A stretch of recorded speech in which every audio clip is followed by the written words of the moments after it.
One day, devastating news hit the city of Athens as the representatives from Sparta had arrived in town and imposed to the Athenian government new terms of peace.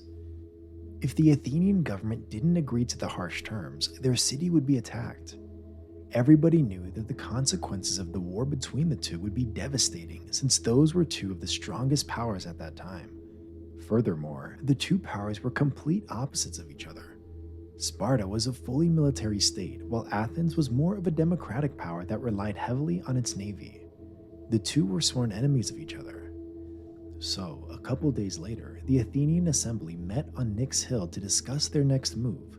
Some were in favor of attacking first, but it was commonly known that Sparta was nearly impossible to beat on the land.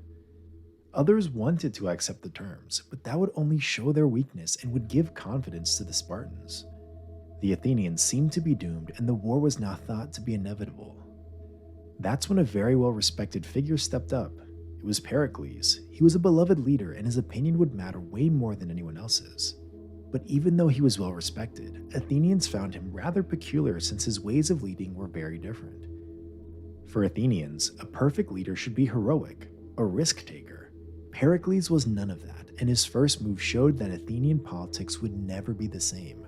He allied himself with the lower and middle classes of the city and gave them a greater power in Athenian democracy. When it came to wars, Pericles' goal was to win through maneuvers with minimal losses. To many, this seemed unheroic, but it was working and the empire was at its peak. With the money that was coming in, Pericles was building massive projects, and so the city was becoming more beautiful than ever. Unlike the other leaders, Pericles remained in power year after year, which obviously spiked some suspicion, which was inevitable. Every leader had his enemies. But nobody could argue against the results that came with the leadership of Pericles. So, what was his secret? When Pericles first came into the political scene, he noticed a common factor in all of the previous Athenian leaders. They all saw themselves as rational, thought they had realistic goals. Their lifetime goal was to expand the empire, and in general, everything was going well until it all backfired. Their plan fell apart, and in the end, the empire crumbled. After that, they all had excellent excuses to why it happened. They would start blaming the opposition and even the gods. But if they really were as rational as they thought, why did everything fail? The answer is obvious. They weren't rational at all. And so, that is the first step towards becoming rational, admitting that you're not and that you're ruled by your emotions. Pericles then thought about the solution, and what he came up with is truly fascinating in its nature. He understood that the human mind had to worship something. For most people, it's their family, their ego. But for Pericles, it was nous. Nous is a Greek word for mind, or intelligence.